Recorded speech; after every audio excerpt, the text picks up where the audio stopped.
il faut qu'on parle de chat control. Et alors non, je parle pas de vous, le chat, et de moi qui vous contrôle. On a décidé, je les ai dit, on arrête de faire les dominas, en stream parce que c'est cringe. Et je parle pas non plus du chat de contrôle, rien à voir avec Slave, vraiment rien à voir. Non, là on parle de projets européens qui servent à tenter de niquer l'anonymat sur Internet. Donc c'est vraiment quelque chose qui n'a rien à voir. Et on va surtout parler non pas de la loi chat control, mais des lois chat control. Déjà, parce que évidemment, il y a deux propositions de loi qui sont en vérité connectées, mais différentes. Déjà, la loi chat control 1.0. Première remarque. Pourquoi, dès qu'on fait des trucs qui parlent d'internet, on met .0 après les choses? Désolé, ça, alors c'est pas très politique, mais petit coup de gueule. Genre, pourquoi est-ce qu'on parle d'internet 1.0, 2.0, 3.0 et dès qu'on fait une loi quelconque qui parle d'internet, on met des .0? Pourquoi elle s'appelle la loi chat control 1.0 et ensuite 2.0? Il y a pas de loi chat control 1.1, 1.2, ça n'existe pas. Genre, pourquoi je comprends pas la nomenclature de ce genre de choses. Je ne comprends pas, tout le monde. C'est vraiment genre, oh là, c'est un truc de Jones en fait. La loi 1.0, c'est trop grave. C'est genre, nous sommes cyber. C'est trop grave. Bref. C'est pas le sujet. Très rapidement, c'est quoi les lois de chat control? La loi de chat control 1.0, en gros, c'est une dérogation, c'est-à-dire on donne le droit de passer outre des lois qui ont déjà été votées, qui autorisent les plateformes, type les GAFAM, à surveiller les messages dans un objectif de contrôle pour lutter contre la pédocriminalité concrètement. Ça, la loi 1.0, du coup, c'était une loi qui se veut, temporaire. C'est-à-dire que c'est censé s'arrêter à un certain temps, il y a une date d'expiration. Et la loi de chat control 2.0, c'est le règlement permanent, du coup, pour la prévention d'abus sur les mineurs. C'est-à-dire que la loi de chat control 1.0, c'est la version temporaire, et la version 2.0, c'est l'objectif, c'est de le faire adopter pour toujours et à jamais, concrètement. Et on va s'arrêter un petit peu sur les deux lois, une par une, déjà dans un premier temps, pour que vous compreniez un petit peu de quoi est-ce qu'on parle. Parce que la loi de chat control 1.0, c'est peut-être pas la première fois que vous entendez ce mot au passage, parce que effectivement, c'est un truc qui est déjà en cours depuis 2021. Et donc, qu'est-ce que ça veut dire concrètement ? Ça veut dire que, normalement, avec l'Europe, on est censé être pas mal protégé en termes de vie privée et de confidentialité. D'ailleurs, à l'échelle du monde, dans tous les, on va dire, les grands ensembles d'unions de pays, on est sûrement, avec l'Union européenne, un des endroits sur Terre où on est le plus protégé d'un point de vue légal en termes de confidentialité et de vie privée. C'est pour ça que c'est toujours un peu surprenant de voir aussi quand on revient en arrière sur ces sujets-là, parce que c'est ce que propose de faire concrètement la loi de chat control 1.0. L'objectif est de passer outre du coup ces interdictions dont je vous ai parlé, qui sont censées nous permettre d'avoir une vie privée en Europe, pour autoriser les plateformes à surveiller, pour savoir s'il n'y a pas du contenu pédo qui serait échangé du coup dans ces chats de messagerie privés. Et vous allez voir, on va rentrer un petit peu plus dans le détail, parce qu'en fait, il y a une nuance, dans le sens où ils sont censés permettre de détecter les contenus qui sont déjà flag, les contenus qu'on connaît déjà, les contenus déjà existants qui sont déjà catégorisés comme pédocriminels, mais aussi d'être capable d'en détecter des nouveaux.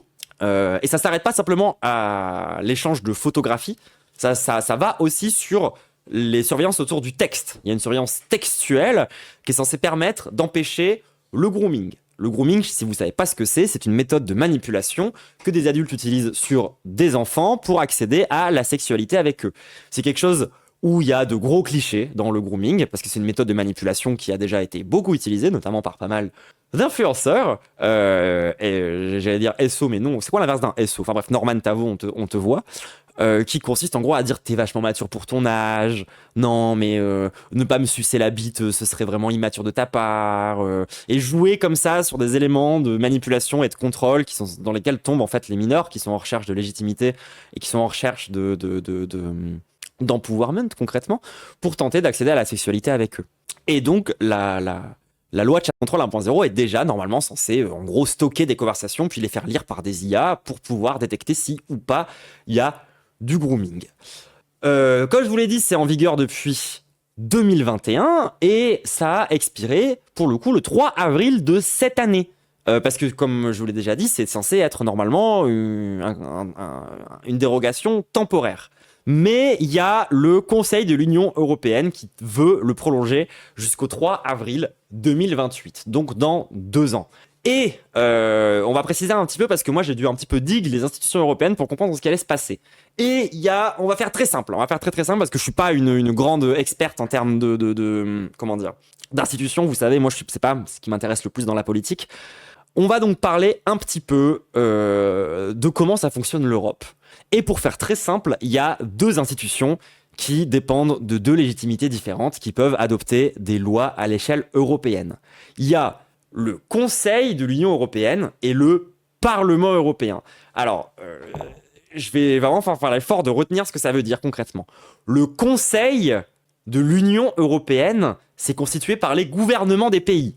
Ça veut dire que, par exemple, on va retrouver des ministres de Macron, on va retrouver notre gouvernement, quoi, concrètement, les ministères, des trucs qui sont en lien avec le président, des gens qu'on a élus dans notre pays pour nous représenter. Ça, c'est le Conseil de l'Union européenne. Le Parlement européen, c'est plus direct, parce que au Parlement européen, c'est pas des représentants du gouvernement français, c'est des députés européens, donc des gens qu'on a élus directement. Donc, ces deux légitimités qui sont toutes les deux démocratiques, mais bon, dans un système de démocratie libérale, qui tiennent pas vraiment sur les mêmes enjeux. D'un côté, t'as les États, de l'autre, t'as les parlementaires pour qui on a voté. Donc c'est pas pareil. Et il s'avère que sur les lois de contrôle, les deux sont pas d'accord. Le Conseil de l'Union européenne, c'est les gouvernements qui, eux, veulent que la loi de contrôle 1.0 soit juste adoptée de manière définitive. Et en face, on va avoir le Parlement européen qui est constitué de députés européens, donc avec une plus grande diversité d'opinions quelque part. Parce que du coup, au gouvernement français, il n'y a que des macronistes. Alors que dans le Parlement européen, les députés européens français sont de toutes les nuances de l'échiquier politique. Donc c'est là qu'on peut retrouver des zones de tension concrètement. Et donc, quelqu'un dans le du coup précise, le Conseil ne peut pas... c'est le Conseil, du coup, c'est les gouvernements européens qui proposent des lois, et le Parlement, de ce que je comprends, peut en gros les réviser, les refuser, les retaper, les retoquer, un peu comme le Parlement français finalement, quoi, concrètement. Oui, et ensuite il y a d'autres trucs, il y a des commissions européennes, et l'Europe c'est très compliqué, les gens. Moi, on va rester sur les deux institutions aujourd'hui qui nous concernent, à savoir le Conseil de l'UE et le Parlement européen. Le reste, je laisse ça à des gens qui sont spécialisés là-dedans, pour le coup, c'est pas mon truc. Ce qu'il faut comprendre, c'est que le Conseil, du coup, propose la loi et veut la prolonger jusqu'au 3 avril 2028. C'est-à-dire qu'elle veut laisser la dérogation en cours qui permet aux entreprises privées de surveiller les échanges de personnes pour tenter de repérer des trucs concrètement à l'intérieur, des trucs a fortiori pédocriminels. Le Parlement européen s'est opposé à cette loi et ils ont obtenu une majorité. C'est-à-dire qu'il y a une majorité de parlementaires européens qui se sont opposés à la loi. Mais pour des raisons complexes que moi-même je suis pas sûr de parfaitement comprendre, ce qu'il fallait, c'est pas une majorité. Ça paraît bizarre, mais la majorité ne suffit pas à empêcher la loi de passer. Il faut qu'il y ait une majorité absolue. Ce qu'on n'a pas obtenu. Donc, la loi est en train d'être adoptée, avec des amendements certes, mais elle est quand même en train d'être adoptée, alors que les parlementaires sont contre. Donc en termes de légitimité démocratique, ça pose de très sérieuses questions sur les institutions européennes. Parce que les gens pour qui on a voté, les gens comme par exemple Rima Hassan, qui est députée européenne, sont contre et étaient majoritairement contre. Et pourtant la loi passe quand même. Je précise avec des guillemets parce qu'en fait elle n'est pas tout à fait passée. En gros, il y a un amendement qui a été proposé par le Parlement européen qui consiste à dire oui, faites ce que vous voulez, mais laissez le chiffrement de bout en bout tranquille. Chiffrement de bout en bout, concrètement, ça veut dire quoi? Chiffrement de bout en bout, ça veut dire qu'il n'y a que la personne qui envoie le message et la personne qui peut recevoir le message qui peuvent décrypter le message, concrètement. Ça veut dire ça, bout en bout. T'as les deux bouts, et les deux bouts, c'est les seuls qui peuvent voir ce qu'il y a dans le message. En gros, toi, sur ton téléphone, t'envoies un message, il est crypté par une clé de cryptage, le message est envoyé, donc il part dans les serveurs de l'entreprise, mais tu peux pas le lire, parce qu'il a été crypté. Et dès qu'il arrive sur le téléphone de l'autre personne, il est décrypté, il n'y a que l'autre personne qui peut le lire. Et donc c'est censé te protéger, y compris du contrôle des entreprises sur le cryptage de bout en bout.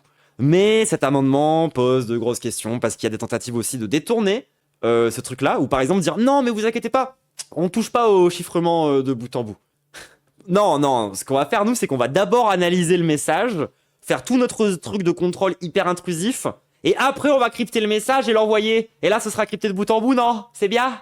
Bah non. C'est comme si tu disais genre, non mais t'inquiète pas, la poste ne lit pas les lettres des gens durant le transport. C'est juste que quand tu arrives à la poste, elle va ouvrir ta lettre, la lire, ensuite la remettre dedans, et là, elle va l'envoyer et puis plus la lire. Oui, bon, bah, ta mère, au final, elle lit ma lettre. Genre, ça revient un peu au même. Enfin, c'est vraiment un retournement, logique qui tient pas vraiment la route. Enfin, franchement, faire ça, ça revient juste à empêcher le chiffrement de bout en bout, quoi, concrètement. Donc, ça, c'est la loi 1.0, qui, du coup, a pour objectif d'être prolongée pour des raisons qui sont invoquées, dont on reviendra un petit peu plus tard sur comment les différents camps politiques parlent de ces sujets-là.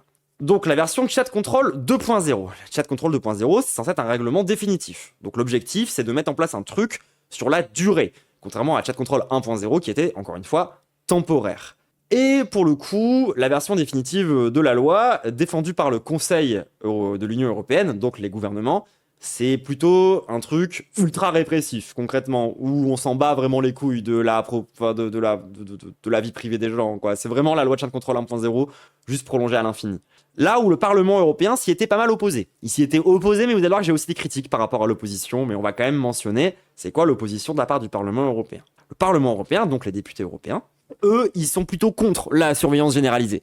C'est-à-dire qu'eux, ils ont un petit problème avec le fait que on surveille tout le monde, tout le temps, sur tous les sujets, sans faire de sélection. Ça les dérange un peu. Ce qui s'entend quand même.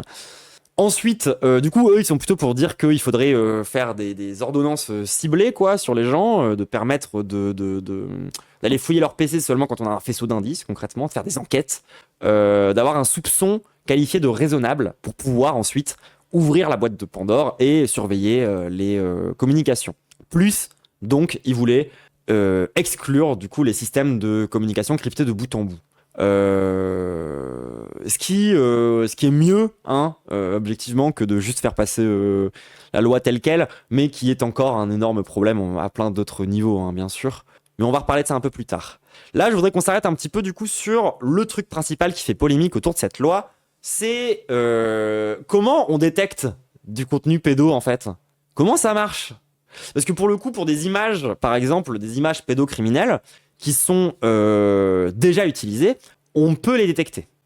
Pas en utilisant nécessairement de l'IA. En fait, il y a plein d'autres méthodes qui sont utilisées déjà depuis super longtemps, qui consistent en gros à repérer l'image grâce à l'empreinte qu'elle va laisser. Je vais pas rentrer dans le détail de ce qu'est un hash, ce qu'est une empreinte numérique, mais concrètement, dites-vous que si une image elle a déjà été fichée et qu'elle a déjà été détectée comme étant une image à caractère pédocriminel, c'est facile de la retrouver, de savoir qu'une image qui a déjà été utilisée. Mais la question se pose autour des images nouvelles. Qu'est-ce qui se passe? Comment est-ce qu'on fait pour détecter des images qui n'ont jamais été catégorisées et fichées par la police, concrètement? Et c'est là où ils veulent faire intervenir de l'IA. C'est-à-dire que le concept, c'est que l'IA, elle sert surtout à détecter du contenu pédo nouveau, le comparer, prendre une photo par exemple quelconque, la comparer avec d'autres photos qui sont des photos, elles, pour le coup pédo, et du coup à partir de là, dire si elle l'est ou pas, et ensuite envoyer ça vers un humain qui devrait s'occuper de faire le tri concrètement. Et le problème de cette méthode, qu'il s'agisse d'ailleurs d'échanges autour de la question du grooming, ou qu'il s'agisse d'échanges autour de la question des photographies, ça fait énormément de faux positifs. Genre, c'est-à-dire que on va revenir un petit peu dans le détail de qu'est-ce qui peut être détecté comme un faux positif, mais par exemple des nudes envoyées entre deux personnes qui ont genre 18-19 ans, ça peut tout à fait être un faux positif détecté par l'algorithme. Et du coup, ça veut dire que là, il y aura un agent privé en plus, hein, qui doit être géré par une entreprise privée qui va regarder des nudes de jeunes adultes pour voir. Ça, c'est bizarre, genre c'est bizarre, et la question du faux positif est vraiment centrale dans cette histoire. C'est-à-dire que la méthode de détection de ce contenu-là par l'IA ne fonctionne pas. Elle fait énormément d'erreurs et il y aura beaucoup de faux positifs qui vont permettre à des gens pour lesquels vous savez pas en fait, qui vont regarder votre contenu quoi, et qui vont regarder vos conversations, des conversations qui parfois sont pas des conversations problématiques. Donc bizarre. Et justement, moi, quand on parle de problématiques autour de l'IA, je vous l'ai déjà beaucoup dit, mais là, peut-être on touche à des problématiques concrètes. L'IA dans les problématiques de surveillance de masse, là, on peut parler de la technologie en mode elle est un peu bizarre et red flag, tu vois. Genre ça, peut-être que ça a plus d'importance quand même dans notre vie que ce qui dit dans ta fruit, si je puis me permettre. Là, on parle quand même d'une IA qui a pour objectif de surveiller toutes vos photos pour détecter si c'est du contenu pédo. et qui va se tromper, beaucoup se tromper, et du coup faire en sorte que beaucoup de gens voient vos contenus privés, quoi, concrètement. Et on va revenir un peu plus tard d'ailleurs sur la boîte de Pandore que ça ouvre au passage, ce genre de choses. Mais on est sur déjà une technologie qui fonctionne pas bien, quoi. Ça faire reposer une loi aussi vénère qui remet en question autant de fondements de la liberté individuelle telle qu'elle est censée être défendue par l'Europe, s'appuie sur quelque chose de vraiment pas très solide. Et donc maintenant, on va regarder un petit peu comment est-ce que cette loi, elle est analysée et reçue par les différents camps politiques, en commençant par le centre. Parce que c'est une proposition du centre politique à la base. C'est une proposition qui est faite par les gouvernements des pays, et notamment par le gouvernement français, donc c'est plutôt une loi de macroniste à l'origine. Et, comment dire, leur argumentaire repose principalement sur le fait de présenter le problème de la pédocriminalité, et notamment la pédocriminalité en ligne, comme étant un vrai problème. Et sur ça, ils ont pas tort. Enfin, c'est-à-dire que c'est effectivement un phénomène qui est massif, c'est un phénomène qui est effectivement transnational, qui dépasse la question des frontières, et donc qui empêche un pays tout seul de légiférer tranquillement. C'est vrai, c'est effectivement un problème. Et donc, le centre politique aura tendance à insister énormément sur la nécessité morale d'agir. Et donc, l'intérêt de faire ça, c'est de dire que les gens qui s'opposent à cette loi sont, en gros, concrètement, indifférents au sort des enfants. C'est-à-dire que l'idée, c'est de dire, vu qu'il y a une nécessité morale d'agir parce qu'il y a un vrai problème, si vous nous empêchez d'agir, c'est que vous êtes limite du côté des pédocriminels et que vous protégez des pédocriminels. Ce qui est un sophisme quand même pas mal dégueulasse, hein, si je puis me permettre. Non, on s'oppose pas à la loi parce que on adorerait que les enfants se fassent agresser, mais parce qu'elle sert à rien dans l'État et que elle a des dérives autoritaires très violentes qui, pour le coup, protègent pas tant les enfants, certainement pas les victimes. Donc pour ça, le centre est toujours dans une espèce comment dire, de rhétorique à base de miroir à miroir, quoi, concrètement. C'est-à-dire que l'idée, c'est de dire si vous êtes contre notre loi, c'est que vous êtes pour la pédocriminalité. C'est vraiment bête comme façon de réfléchir. Donc, bon, bref. À droite, qu'est-ce qu'ils en pensent les droitards, ce genre de truc? Eux, normalement, la surveillance généralisée, ça leur parle, non? Et vous serez surpris, parce que bon, à droite et au centre droit, ils sont plutôt pour la loi, en vrai. Mais l'extrême droite s'oppose à la loi. S'oppose à la loi même plutôt fort, mais sur des argumentaires qui sont pas du tout les argumentaires de la gauche. L'extrême droite s'oppose à la loi parce que ça vient remettre en question la liberté individuelle des gens. Ils ont une méfiance de la part des plateformes parce que c'est pas très souverain.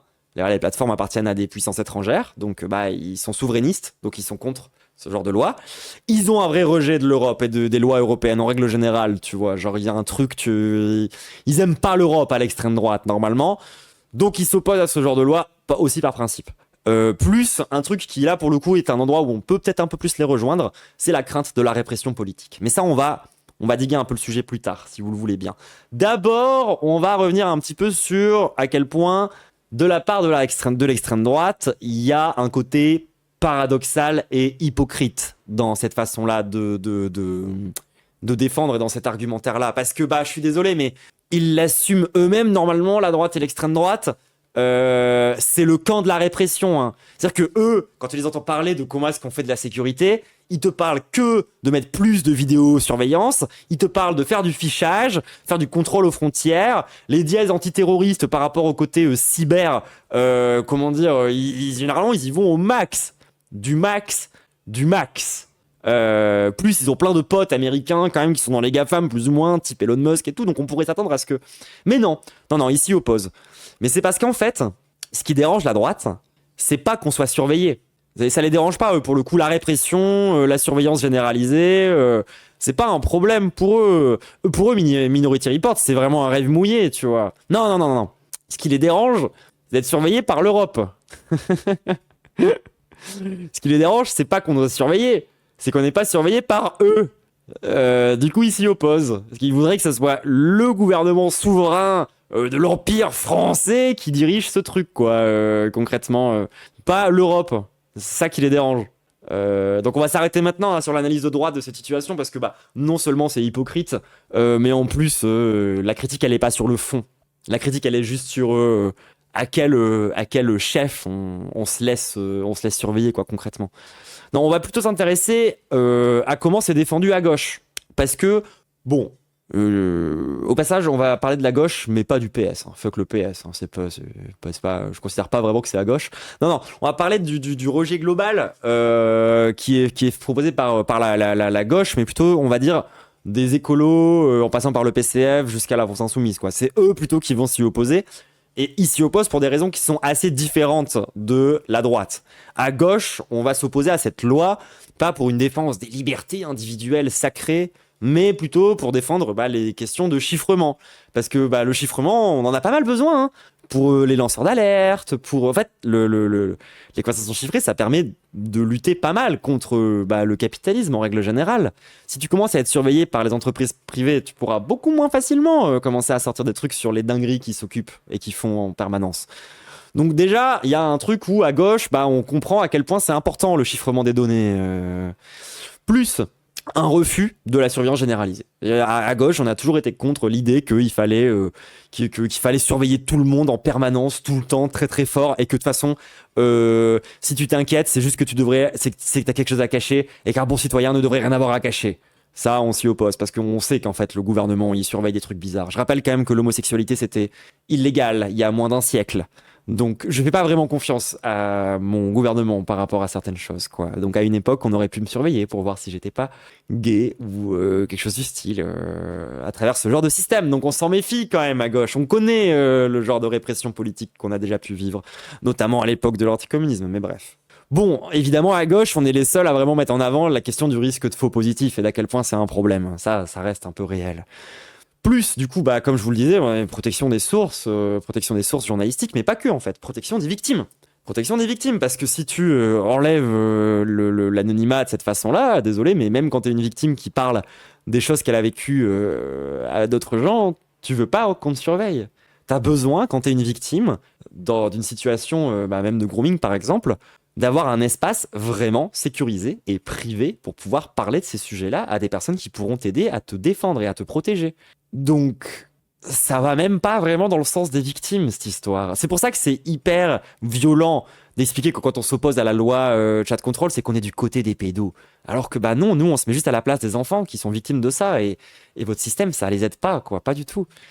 Et plus, et ça c'est un gros sujet dont on va reparler un peu plus en profondeur, à gauche, on a un refus de privatiser la question de la pédocriminalité. Parce que le problème de la loi, un des problèmes centraux et qui, moi, me rend folle, c'est que l'objectif, c'est pas simplement de mieux contrôler le contenu pédocriminel. L'objectif, c'est de laisser les plateformes le faire. C'est-à-dire que l'idée qu'il y a derrière, c'est de déléguer un rôle qui, a priori, est un rôle régalien, policier, qui normalement est un truc qui appartient à l'État, à une entreprise privée.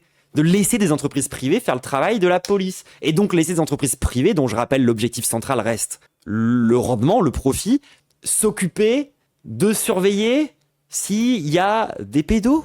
Moi, j'ai pas confiance dans les entreprises pour faire ce genre de travail, en fait. Encore une fois, une entreprise, son objectif, c'est de faire de l'oseille, c'est pas forcément de protéger ses clients.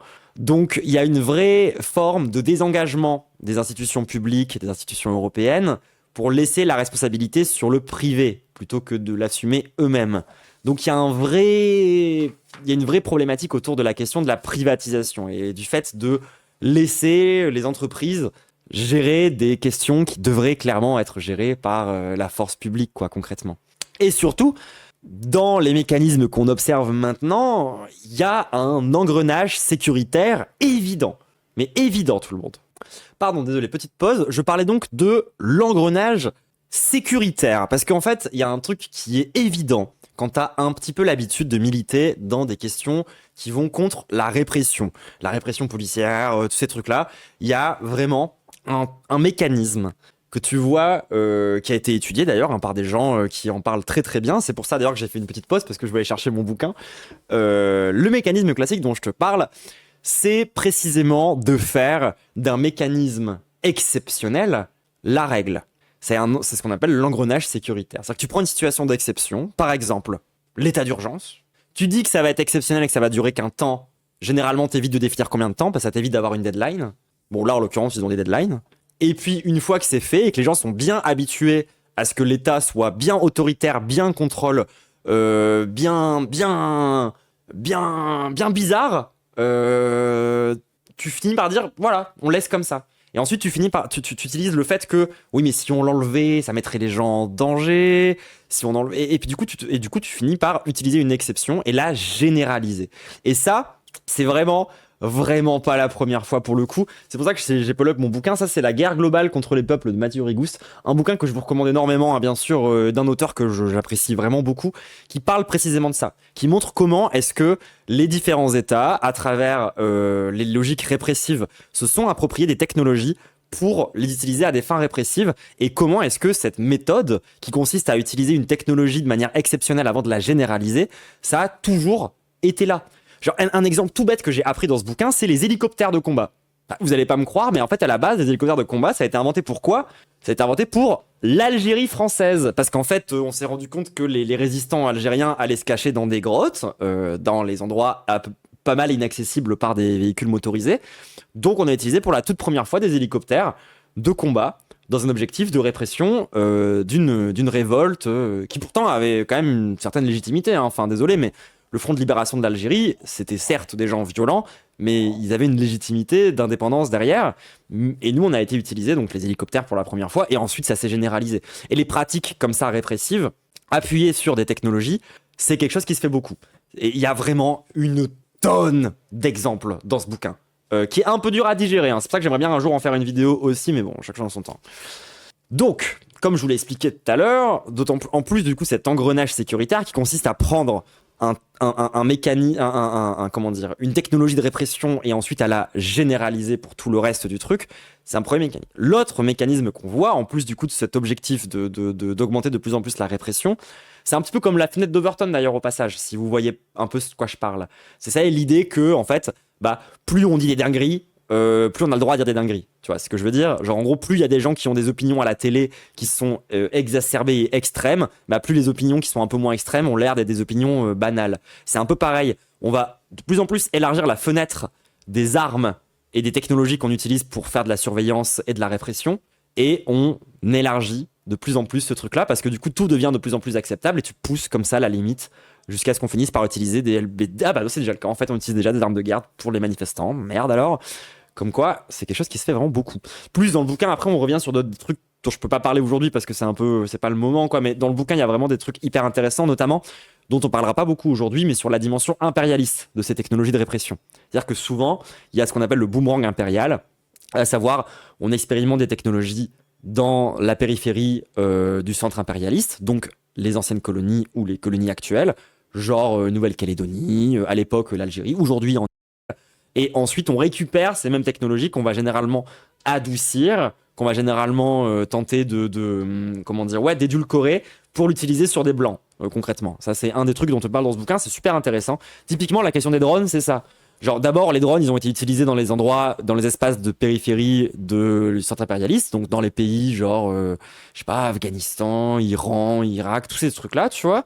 Et ensuite, on va proposer de les réutiliser, mais pas pour mettre des flingues dessus. Nous, on va juste mettre des caméras. Tu vois, c'est ça le boomerang impérial. C'est l'idée de tester des technologies dans les colonies pour ensuite les ramener pour contrôler les travailleurs sur place. Et tu fais les échanges comme ça. Et ensuite, tu prends les technologies des travailleurs sur place pour les appliquer au travers des colonies et tu fais un échange comme ça. Faut savoir aussi que c'est un échange qui dépend pas vraiment des pays. Genre, c'est pour le coup, c'est une vraie collaboration internationale.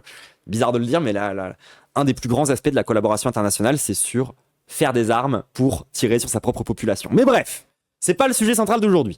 Deuxième aspect qu'on observe dans beaucoup de systèmes répressifs un peu similaires, on a aussi cette idée de, comme je le disais précédemment, privatiser la sécurité, privatiser la police. C'est un autre truc qu'on observe dans beaucoup de pouvoirs autoritaires, en l'occurrence, c'est de laisser le privé gérer ce genre de questions.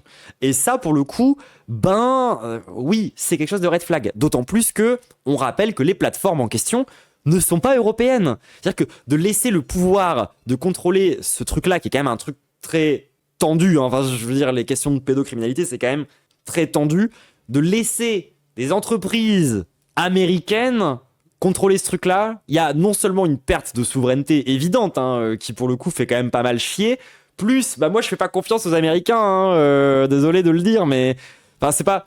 Je vais avoir l'air con, mais désolé, sur le truc, après l'affaire Epstein, après Donald Trump qui balance des trucs de gros pédophiles H24, Elon Musk qui traîne dans des affaires louches, je ne leur fais pas confiance en fait. Non seulement je fais pas confiance à des entreprises en règle générale pour faire autre chose que de l'argent, mais encore moins des entreprises américaines qui nous ont déjà prouvé par le passé que c'était pas vraiment dans leur priorité, quoi. Ils veulent vraiment faire de l'oseille, hein, c'est pas pour dire. Et donc, pourquoi est-ce que le chiffrement c'est important? Ça, je vous l'ai déjà un petit peu dit, c'est des questions autour des journalistes, mais pas que en fait. Genre, le chiffrement, c'est important, même pour des trucs qu'on pourrait qualifier de plus neutres que simplement, genre, défendre des militants politiques. Genre, tout connement, encore une fois, les journalistes et les sources des journalistes, les lanceurs d'alerte, tous ces trucs-là, ont besoin des communications cryptées. C'est pas genre un luxe, c'est un besoin, parce qu'il y a des pays parfois, des pays dans l'Union européenne, hein, qui vont tout faire pour empêcher qu'un scandale d'État, qui sont des scandales qui sont d'importance publique, quoi, soit révélé. Donc vraiment d'un point de vue journalistique, mais y compris des journalistes du monde, quoi. Genre on parle pas que des militantismes marxistes, non, on parle de journalisme en règle générale. Évidemment, du coup, ça s'abattrait aussi sur des militants politiques potentiellement, parce que la répression politique, c'est limite pour ça qu'a été inventée la police. Mais bref, d'autres trucs un peu inattendus, mais genre les discussions cryptées, c'est important pour les avocats et leurs clients. Ça paraît bête comme ça, mais même dans un système judiciaire pour lequel je suis très critique, je reconnais quand même que c'est important qu'un avocat et son client puissent échanger en privé. Vraiment en privé, pas avec une entreprise qui fait de la surveillance par-dessus. C'est con, mais c'est même un peu indispensable pour un fonctionnement correct de la justice, même la justice libérale en fait. Autres personnes qui sont pas forcément des militants politiques, mais qui le sont parfois, qui sont potentiellement impactées par cette question du chiffrement, c'est les personnes LGBT, qui sont dans des pays dans lesquels on est réprimé concrètement. Bah oui, parce que pour le moment, encore une fois, c'est une loi qui tente de viser spécifiquement les questions pédos. Mais je vous ai déjà parlé de l'engrenage sécuritaire. L'objectif, c'est de faire de la généralisation. L'objectif, c'est de pouvoir réutiliser cet outil pour autre chose. Et la question des pédocriminels, elle est pratique parce que tout le monde est d'accord et tout le monde est très très très choqué par les pédos. Et du coup, c'est un sujet très moral. Donc c'est très facile de faire passer, d'ouvrir une porte vers laquelle on pourra faire passer d'autres choses, notamment de la répression contre les LGBT. Je rappelle encore une fois que dans ce pays, en France, être gay, c'était illégal il y a moins d'un siècle. Et ça l'est toujours dans certains pays de l'Union européenne qui font encore de la répression sur les personnes LGBT. Et au-delà des personnes LGBT, on va aussi retrouver, par exemple, les travailleurs du... Bah oui, encore une fois, les lois autour des travailleurs du... Elles sont pas protectrices partout. Certainement pas dans l'Union européenne. Et donc, ça les met aussi directement en danger. Alors qu'on rappelle que c'est déjà les gens qui sont parmi les gens les plus en danger dans la société, en fait, en règle générale. Hein. Enfin, genre, désolé, c'est quand même extrêmement dangereux, c'est extrêmement précaire, c'est un des pires métiers possibles. Donc, ça les met encore moins en sécurité. Ensuite, les migrants, bah bien sûr. Les migrants seront également impactés par ce genre de questionnement parce que la répression, c'est aussi fait pour contrôler les frontières, quoi, concrètement. Et j'ai pas confiance de la part de mon État pour pas utiliser ce genre d'ouverture, ce genre de backdoor pour aller surveiller les migrants, surveiller les trucs de passeurs, surveiller des gens qui tentent en fait simplement de survivre pour faire toujours plus de répression. Donc oui, ça va aussi toucher les migrants. Ça va toucher aussi des victimes potentiellement qui peuvent témoigner. Que ça, je vous l'ai déjà expliqué du coup pour le coup. Oui, ça pourrait aussi impacter le secret médical, effectivement, parce que les communications cryptées de bout en bout, ça peut servir parfois pour certains psys de parler avec leurs patients. C'est notamment mon cas. Donc, ça me met pas hyper à l'aise. Je dois bien le dire, je dois bien l'avouer. Je dois bien reconnaître.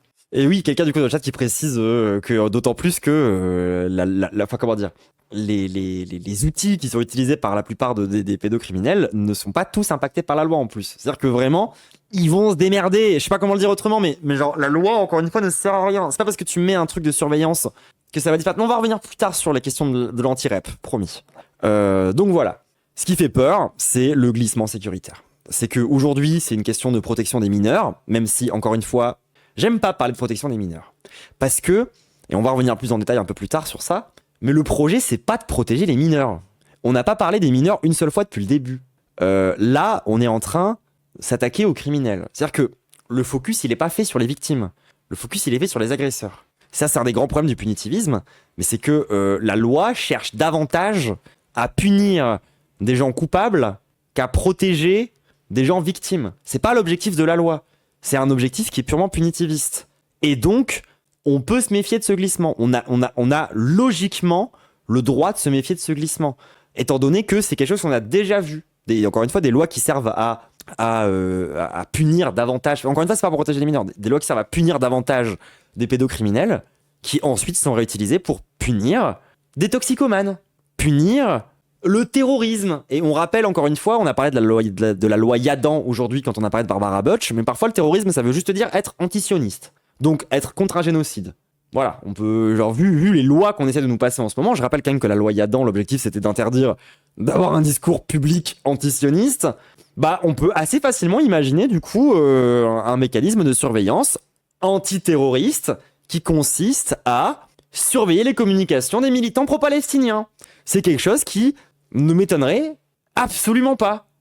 Puisque bah, c'est déjà des choses qui tentent d'être mises en place. C'est déjà des choses dont on se méfie aujourd'hui, quoi. Donc il faut vraiment faire bellec à ce genre de choses. Encore une fois, c'est pas parce que les intentions sont excellentes, à savoir protéger, enfin, encore une fois, punir des coupables des pédocriminels.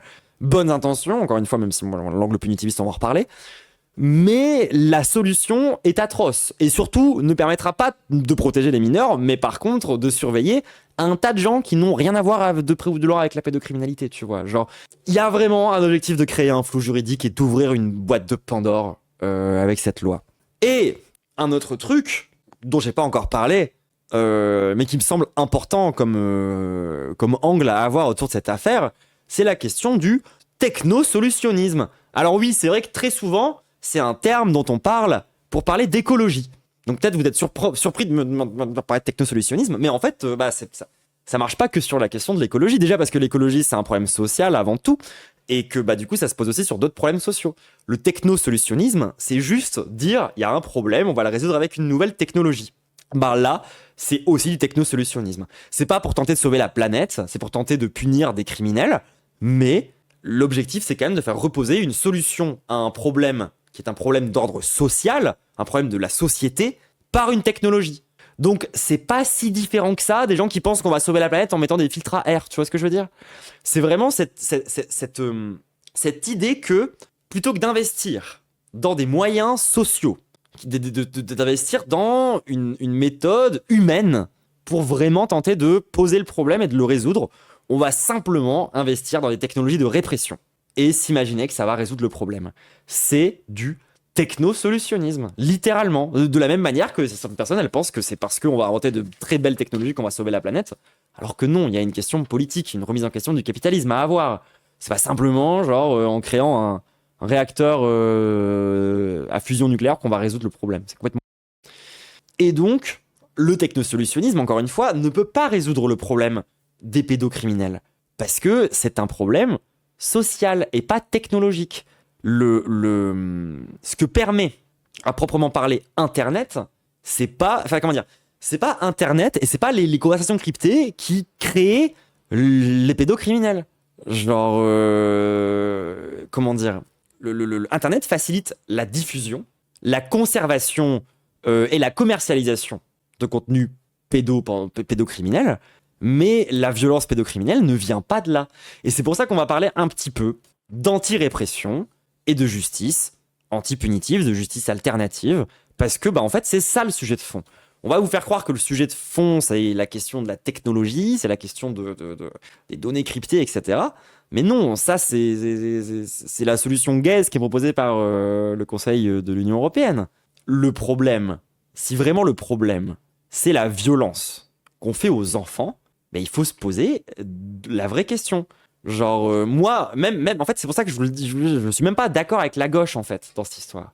La gauche, elle propose de dire, en fait, non, c'est pas bien la surveillance généralisée, il faut qu'on privilégie des enquêtes privées. C'est ça que dit la gauche, concrètement. Elle dit, c'est un peu trop du mass shooting, quoi, concrètement, on devrait être un peu plus précis, on devrait faire des enquêtes, et c'est bon, du coup, le problème, il serait réglé. Mais le problème, c'est que ça reste une solution qui est libérale et répressive. On reste dans un cadre punitif dans lequel la personne qui est au centre de l'histoire, c'est le pédocriminel, c'est pas la victime. On ne pense pas cette loi, encore une fois, dans un objectif de protection des mineurs, mais dans un objectif de punition des coupables. Ce qui ne résout pas le problème. J'ai fait vraiment 1000 vidéos pour le coup sur le sujet pour que vous sachiez à quel point ça ne résout pas le problème, mais ça ne le résoudra pas. La vraie question qu'on devrait se poser, c'est quoi les structures sociales qui rendent possible les violences sur les enfants? Et désolé de le dire, mais c'est pas Internet. C'est pas les GAFAM. Ça ne marche pas comme ça. Qu'est-ce qui permet? Quelles sont les vraies structures qui rendent les violences possibles, mais qui rendent aussi le fait qu'elles continuent possibles, qui rendent le fait qu'on les dissimule possible, et qui rend le fait qu'on les marchandise possible? Et ben ça, c'est pas Internet. Internet facilite ces trucs-là, mais c'est pas l'origine du problème. C'est pas de là que vient la violence qu'on fait subir aux enfants. Il faut reposer les questionnements d'un point de vue un peu concret, matérialiste, revenir sur c'est quoi les origines. Les violences commises sur les enfants, elles ont des origines qui sont connues et étudiées. Et ces origines, c'est d'abord la domination des adultes sur les enfants. C'est le fait que les adultes, en règle générale, dans la société, ont un pouvoir énorme sur les enfants qui leur permet d'en abuser. Un autre point qui permet d'expliquer ces violences, c'est évidemment le patriarcat et la culture du viol. Parce que il n'y a pas que des petites filles qui se font agresser, il y a aussi des petits garçons. Mais dans l'écrasante majorité des cas, ils sont agressés par des hommes. Et ça, c'est pas anodin. Parce qu'il y a des vraies notions de féminisation au sens le plus horrible du terme, à savoir la féminisation, genre tu forces une personne dans la féminité, quoi, concrètement. Par exemple, le viol. C'est des choses qui ont un lien profond avec le patriarcat, qu'il faut qu'on comprenne par rapport au patriarcat. La violence sexuelle ne peut pas être prise en compte sans prendre en compte la domination des hommes sur les femmes. T'es obligé de le prendre en compte, même quand c'est une femme qui en viole une autre, ou quand c'est une femme qui viole un homme. Et ça, j'en ai déjà beaucoup parlé, encore une fois. Moi, je vous l'ai déjà dit. Je me suis déjà fait violer par une femme. C'était quand même la faute du patriarcat.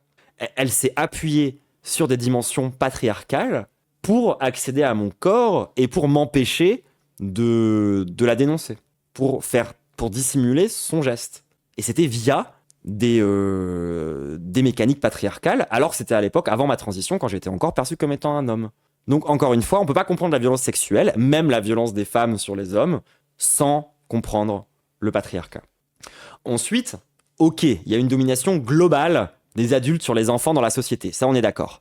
Mais, ce qu'il faut rappeler, et qui est quand même indispensable, et qui n'est jamais mis sur la table quand on parle des problématiques de violence sexuelle sur les enfants, c'est proportionnellement où est-ce qu'elles arrivent, ces violences?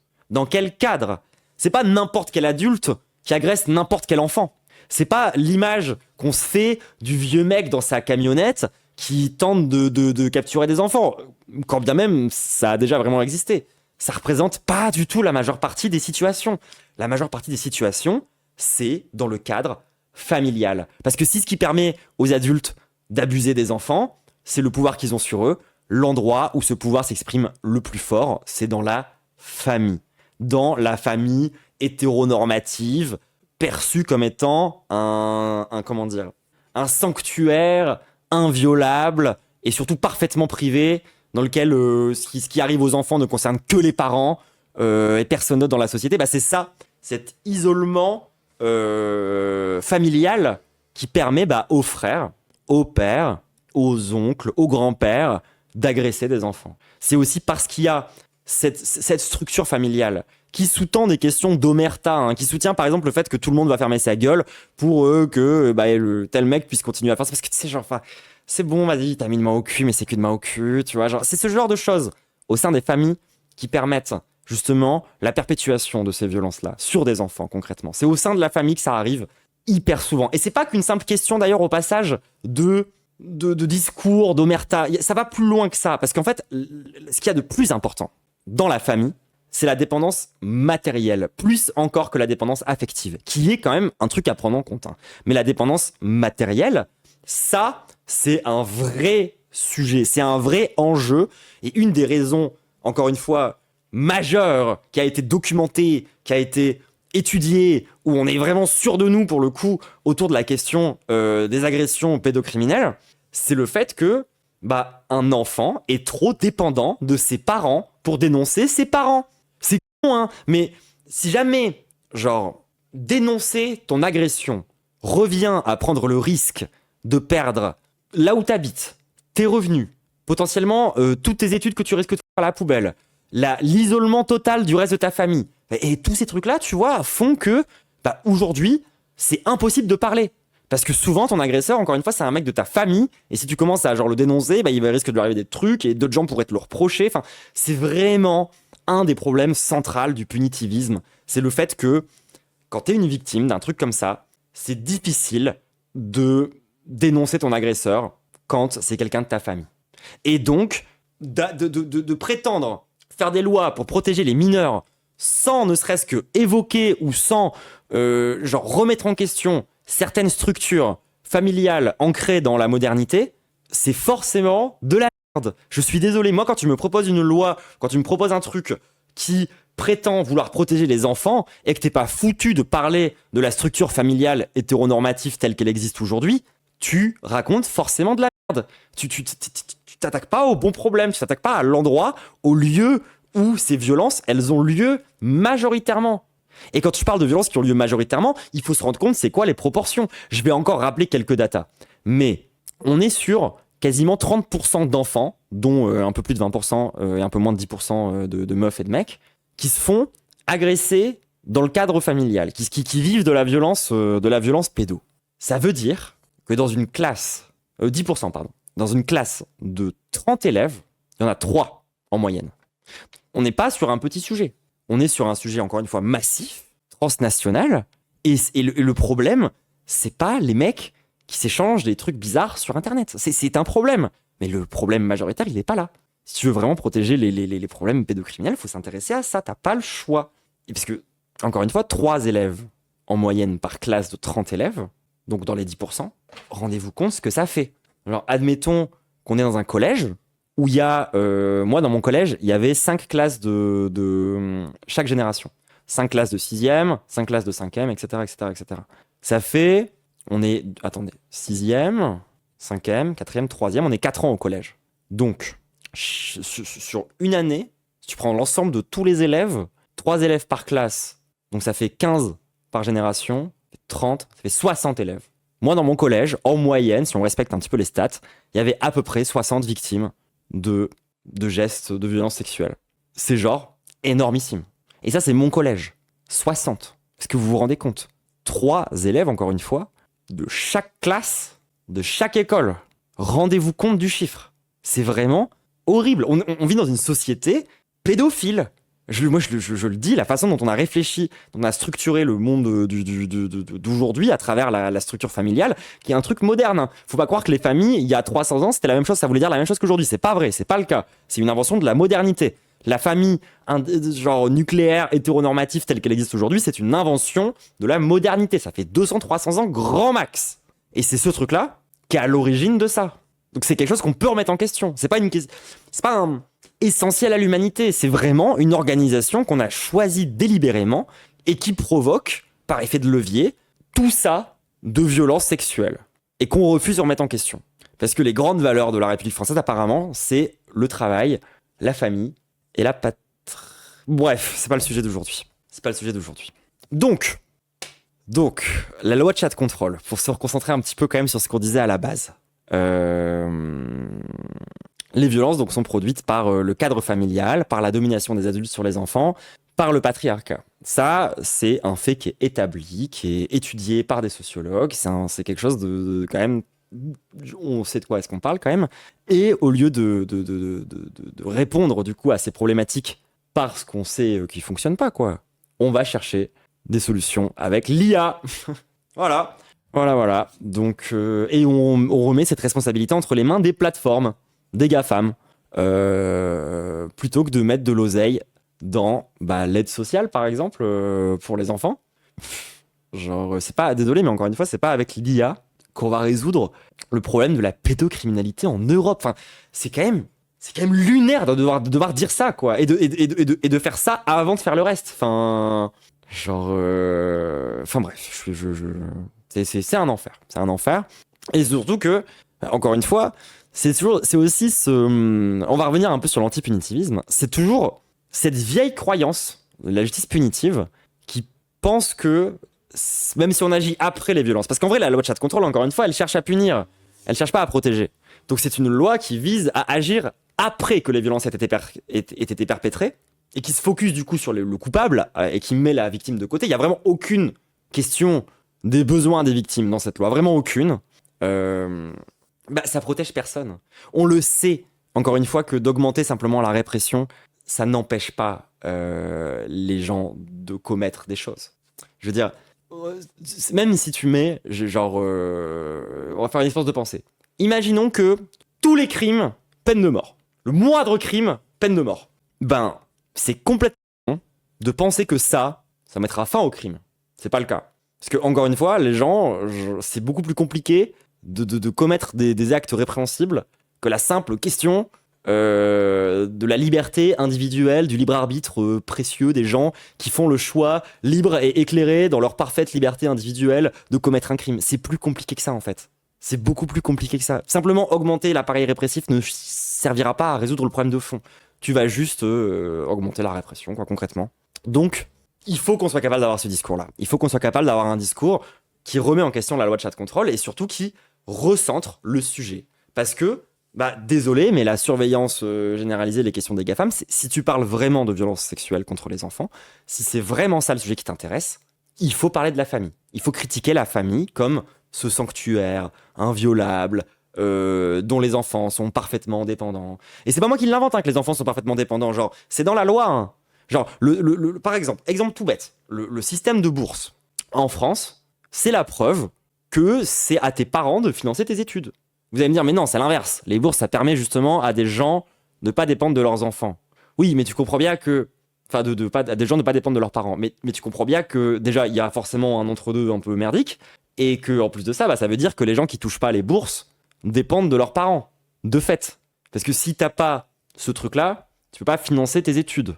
Mais du coup, qu'est-ce qui se passe? Exemple tout bête. Admettons, t'es une famille suffisamment healthy, suffisamment classe moyenne supérieure pour pas avoir de bourse. Tu touches pas les bourses. Donc, c'est tes parents qui payent tes études.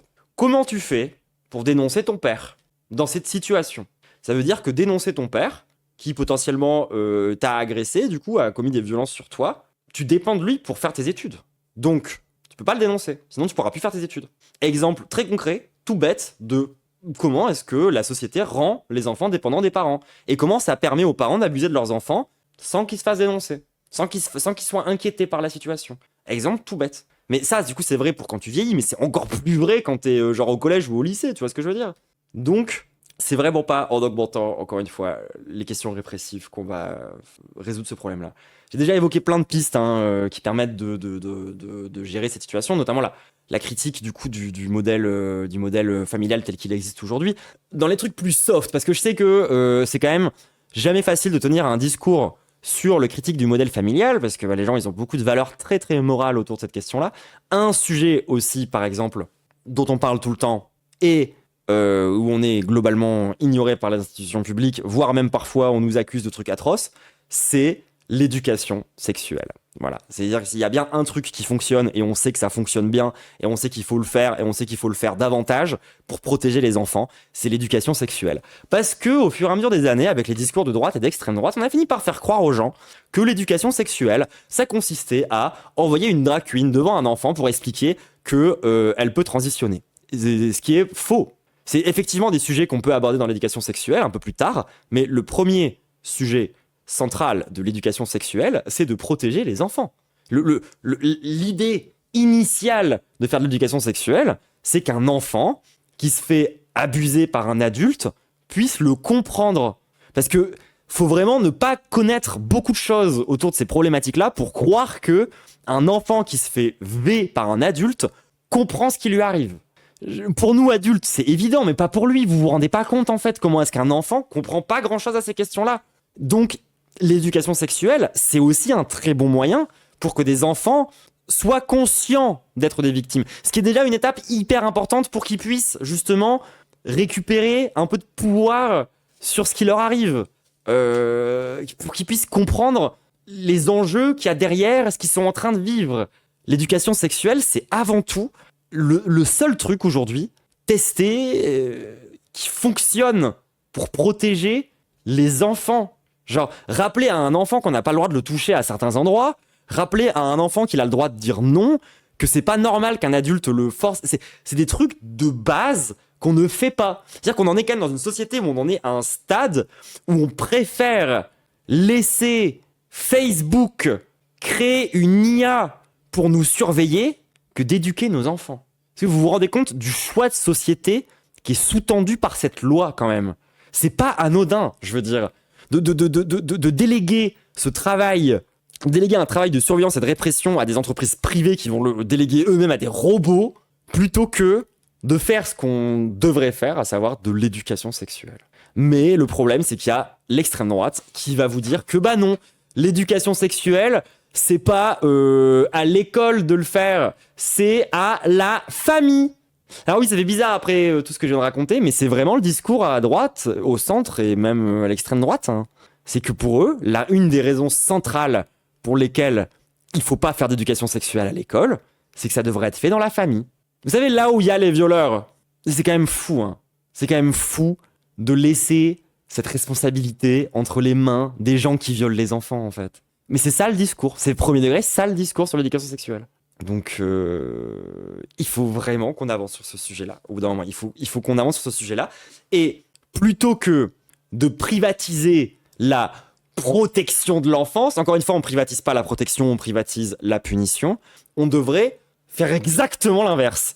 Moi, je pense très sincèrement que le meilleur modèle de société, ce serait de socialiser la protection de l'enfance plutôt que de privatiser la répression des pédocriminels. À savoir, une société où, par exemple, pour un enfant, ou même pour juste une femme, de révéler une violence qu'il ou elle subit ne devrait pas lui faire prendre le risque de perdre son logement, de perdre son revenu, de perdre son entourage, de perdre toute stabilité, d'être vu en mal par toute la société, de faire 4 procès durant lesquels il y a des fils d'avocats qui vont lui dire qu'en fait elle a peut-être un petit peu cherché, hein. Ok, d'accord, son père il l'a violée, mais est-ce qu'elle a pas laissé des signaux positifs en fait? Genre vraiment, c'est ça le système aujourd'hui quand même. On parle de ce genre de choses. Encore une fois, je vous renvoie vers la très bonne chaîne de la Grande Bavardeuse sur YouTube qui fait des débriefs de procès où c'est vraiment ça qu'il y a dans les procès. Dans un procès, quand t'es victime de violence, c'est ce genre de choses qu'on vient de voir. On vient de te voir, on te dit, est-ce qu'en fait ton consentement tu l'as pas donné quand même? Et on va remettre en question ce truc-là, et c'est d'une violence horrible. C'est-à-dire qu'aujourd'hui, dénoncer des violences, c'est risquer de perdre toutes tes conditions matérielles d'existence et de te retrouver dans la giga merde, et en plus de devoir vivre potentiellement des mois de violence judiciaire avec des fils de qui vont passer leur temps à te faire croire qu'en fait, tu t'es pas vraiment fait violer. Alors que là, ce qu'on propose avec la loi chat control, c'est plutôt de dire aux plateformes, en fait, finalement, est-ce que ça vous dirait pas de devenir Judge Dredd? Littéralement. En mode, vous êtes juge, surveillant, propriétaire, inquisiteur. De donner tous ces pouvoirs-là, qui sont déjà normalement des pouvoirs qui sont censés être séparés. Hein. Et de donner tout ça, même pas à l'État, mais en pire, genre à une entreprise privée, à Facebook. C'est Mark Zuckerberg qui va avoir ce pouvoir-là. Vraiment, ça vous rassure, vous. Mark Zuckerberg, qui, je le rappelle, a déjà déclaré publiquement que ce qui manquait dans la société moderne, c'était plus d'agressivité masculine. Il a vraiment dit ça. C'est à ce mec qu'on veut donner la responsabilité de protéger des... Enfin, non mais attendez, c'est une vanne. C'est une vanne. Je suis désolé, hein. Mais c'est pas possible. C'est pas possible. Donc on va conclure. On va conclure sur ça. Petit rappel, un petit peu, du coup, petit débrief sur tout ce que j'ai raconté, quoi. Donc vous avez pu un peu voir c'était quoi cette histoire de loi. Pourquoi est-ce que c'est un énorme problème? On a parlé un petit peu des problèmes de détection qui étaient liés à la technologie, qui est même pas au point, hein, d'ailleurs, parce qu'au passage, ça c'est un truc un peu typique aussi du solutionnisme technologique. C'est qu'on essaye de résoudre des problèmes avec des technologies qui marchent même pas. Parce que là, on parlait aussi beaucoup, du coup, des faux positifs. Donc, on a parlé de la loi, une loi qui s'appuie du coup sur une technologie qui ne fonctionne pas, défendue par un gouvernement qui utilise une rhétorique clairement fallacieuse pour défendre leur projet de loi, à base de si tu es contre moi, c'est que tu es du côté des pédos, basiquement. On a vu une droite, hein, toujours plus hypocrite, sur les questions de répression par rapport à l'Europe. Encore une fois, la droite et l'extrême droite se bavent sur les couilles quand il s'agit de parler de ça. Et on a vu une gauche que je trouve un petit peu trop molle dans la manière dont elle parle de ce sujet-là, dont elle s'en empare. On est revenu du coup sur quelques notions, notamment les notions d'engrenage sécuritaire et de comment est-ce que ce genre de lois clairement abusives peuvent être adoptées par des gouvernements. On est revenu sur quelques logiques d'anti-répression et d'anti-punitivisme pour montrer quelles seraient des vraies solutions matérialistes pour protéger réellement les enfants. Parce que c'est ça, le vrai cœur du sujet. Chat Control prétend protéger les enfants, mais sans leur donner davantage de pouvoir, de ressources et d'autonomie. En faisant même l'inverse de ça. C'est-à-dire que ça prétend protéger les enfants, tout en leur enlevant du pouvoir, en leur enlevant des ressources et en faisant plus de répression. Au final, cette loi ne protège pas les enfants. Elle donne juste plus de pouvoir aux plateformes, plus de pouvoir à la répression. Pour protéger réellement les enfants, il faudrait partir de leurs besoins réels. Et ça, il n'y a même pas le début du commencement d'évoquer ces besoins-là dans ce genre de proposition de loi. Il faudrait qu'on puisse construire une vraie politique sociale de protection de l'enfance et pas une politique privée de répression des pédocriminels. Ça ne marche pas. Ça ne marchera pas. On le sait que ça marchera pas. Et du coup, on est obligé de se poser la question de si ça marche pas, pourquoi est-ce qu'ils font ça? Si c'est pas pour plus nous surveiller. Et moi, je pense que c'est précisément pour ça. C'est pour plus nous surveiller. Donc, je vous encourage à vous informer sur ce sujet et à vous y opposer. Les gens, il y a plein de choses à faire qui sont disponibles autour de cette question-là. Les lois contrôle, pour le coup, il y a une opposition à gauche et à l'extrême gauche qui est très solide sur ces sujets-là. Donc, renseignez-vous, signez les trucs qu'il y a à signer. Si jamais vous pouvez faire des actions un peu plus directes, n'hésitez pas à faire des actions un petit peu plus directes. Moi, je reste toujours concentré sur le fait que la seule mobilisation ne suffit pas.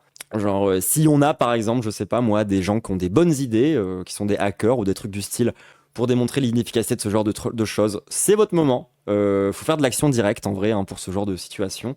En tout cas, on est toujours sur des sujets pas très fun, les gens, je suis désolé. Je fais mon comeback, on parle de et de pédocriminels, c'est quand même un peu rude, je comprends que c'est un peu... Mais bon, il fallait qu'on en parle.